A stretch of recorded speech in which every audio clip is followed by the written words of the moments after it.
got a conflict and the way that you want to respond is through avoidance, not a good idea if you want to successfully manage through conflict resolution and keep things happy and productive in the workplace and at home. Hi, I'm Dr. Jackie Cawley from the Delean Institute for Growth and Wellness. And our conversation this month is all around conflict resolution, some strategies and tips on how to get through that process successfully with your teams or at home, and also a few negotiation strategies and tactics. So avoidance, why is that a bad thing? Well, if you're avoiding conflict, you're allowing it to fester, to linger, and that can really decrease the morale in your workplace and even at home. So being able to address it in a timely fashion is really important. Avoidance is just not the key for you or anyone else on the team for the long term. The other way that people often respond to conflict, which we know is common and charged with emotions like anger, stress, anxiety, fear, well, those emotions can take over sometimes, and people will then not just avoid, but sometimes go with accommodation. And that is where you give in completely and let the other person have their way. Might work for the short term. It's not going to help for the long term or keep your team happy. So avoidance and accommodation are just not good things to support when it comes to conflict. Much better is to get people to come to compromise and collaborate with one another as you move through the process. And we'll go into that in just a minute. As I mentioned in our last video, conflict resolution is a process that is your job as a manager or leader to help people move through and come to a common place that they can agree to, a solution that's going to benefit everybody and that they can commit to. And the commitment is an important piece to that. So what do you do as a manager or leader or even at home? The first thing is being able to identify when there is conflict and strife and addressing it head on and in a timely fashion. So that means calling it out to the individual who may be in conflict with you. It could be a teenager who doesn't agree with your time for bed, or the ability to use the family car on weekends. Or it could be in the workplace amongst two members of your team who just can't get along with regards to who should have lunch or breaks when, or which way they should go on a project. So if you have that kind of conflict, you need to address it, identify it, raise that back to the individuals involved, and let them know what your expectations are, that you're going to meet with them, help them navigate through it, and come to a solution that people can agree and commit to. So once you set that expectation with them, you also need to set up a time in a very timely manner. Don't let this stuff linger. It never is good for anybody in the workplace, including you as the manager. So set a time on the books and make sure that you have a space that is safe, pretty private, and conducive to having a conversation that can sometimes be emotional. The next thing that you need to do is to set the table. As I mentioned, you've identified this and addressed it with the people involved. They know they're going to have this conversation with you. So when you sit down for that conversation, make sure to set your expectations for the meeting. And that means setting some guide rules or ground rules. Things such as be respectful. Everybody has to participate. You have to be engaged and share your point of view. And we need to collaborate together to find a way out of this conflict. So those are all expectations that you can set up as part of your ground rules before you even start the meeting. The next thing that you want to do is to really set the table. You're the one that's leading the conversation. So besides the ground rules and the expectations that you set up, you want to make sure that because people are watching you, that you set the tone. So set the table as far as it's a calm, cool, collected, safe place to be. Your voice is nice and steady. You have open body language.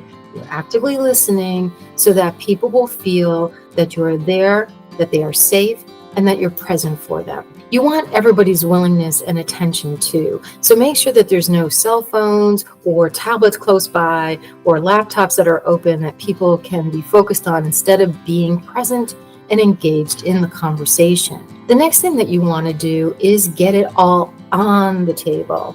And what I mean by that is that it's important for everybody to be able to share their viewpoint, their perspective, why it might be that way, and to make sure that they feel that their views and their issues are heard and validated. Both parties need to listen to each other, and that's one of your jobs, is to make sure that both parties speak, are engaged, participate, share their view, and you repeat it back to them so that they can know that they were heard and also correct any misunderstandings or misinterpretations, miscommunication on your part. That way it makes it really clear for everybody in the room why you are where you are, what people are thinking about, and what is the basis behind that conflict or strife. Because the next part of the process is really, really important.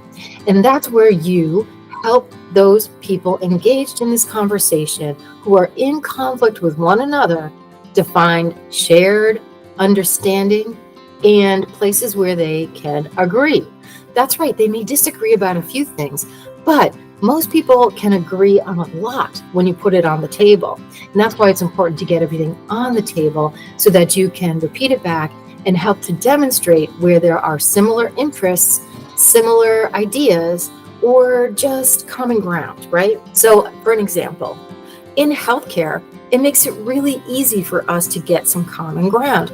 We're all there for patient care, safe patient care, and we want our care teams to be taken care of as well and happy as they care for our patients. So regardless of the issue, you can always bring it back to, hey, we're all about patients here, providing good care and taking care of them and our care members who are caring for them every single day. Can we all agree to that? Yes. Okay. Well, if we can all agree to that, let's find a way together to get a resolution and find a solution that will work for both of us or all of us. So the common ground piece is really key because it's always a little bit of a surprise to people and a bit of an aha moment when they can see that they have more that is similar than different from their viewpoints or perspectives with one another. Now, this doesn't happen all the time. I mean, you do sometimes just have personality clashes that you'll have to deal with as well. Maybe just separating those individuals, not letting them work on projects together. But more often than not, you can find similar interests in common ground. So your job is to ferret that out and make sure that everybody can see it and agrees to it. So writing it up on a board, being able to write it and just be able to serve it back to them at some point is really important because that'll help you with the next step, which is moving from where we agree to finding a solution around the areas that we don't agree upon. And that will allow them to collaborate with one another, with you guiding them to help do some innovative problem solving, creativity, promoting time where they can find a couple of different possible solutions to their problem. And then pick up one from them that they both can compromise to or agree upon and then commit to following after the meeting. Once you get to that point, they've been working together to collaborate on a problem-solving issue, and they've been creative together, and they've come up with a number of potential options for themselves and agreed to one. What you want to do at that point is thank them for their work. They were engaged, they participated, and they found a way out of the situation with your guidance and coaching. And so the next piece is, after the meeting, making sure that you loop back and check in with your team members to make sure that what you heard is what they heard.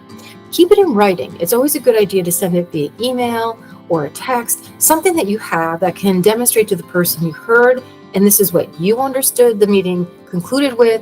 They can respond back, clarify any misunderstandings or mistakes that you may have walked away with, and make sure again that all of you are on the same page before moving forward.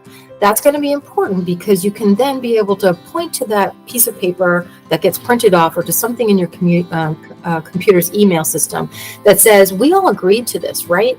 So since we all agreed to this and you committed to it, I'm looping back to say, I appreciate that you're following that, or it could be that they're not, and you have to address that as well. So those are all a couple of different things as you move through the process that you want to make sure that you're paying attention to.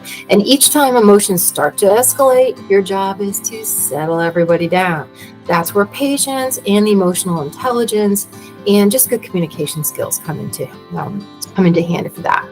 Now, after the collaborative problem solving and the checking back and tidying up to make sure that everyone's on the same page, that's when you want to set up another time in the future, usually within a couple of weeks, to make sure that you sit down with each of the parties again to see if there's any other issues, other areas of conflict, and how that problem solving solution that you guys all came up with or your team came up with, how it's working, and does anything need to be adjusted so that you can keep from having conflict in the future with these individuals.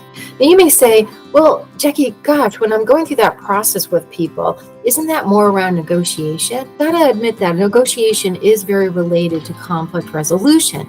It's part of the process. It's all around the bargaining and finding that compromise until you can get to a solution that both parties agree to. So negotiation is a part or very related to or interrelated with conflict resolution, but there are some differences too. We'll go into that with the next video. I hope you found this was helpful in getting a process for you to work through with conflict resolution. And if you have any more needs with regards to leadership essentials, just check out our website at DeleanInstitute.com. Thank you.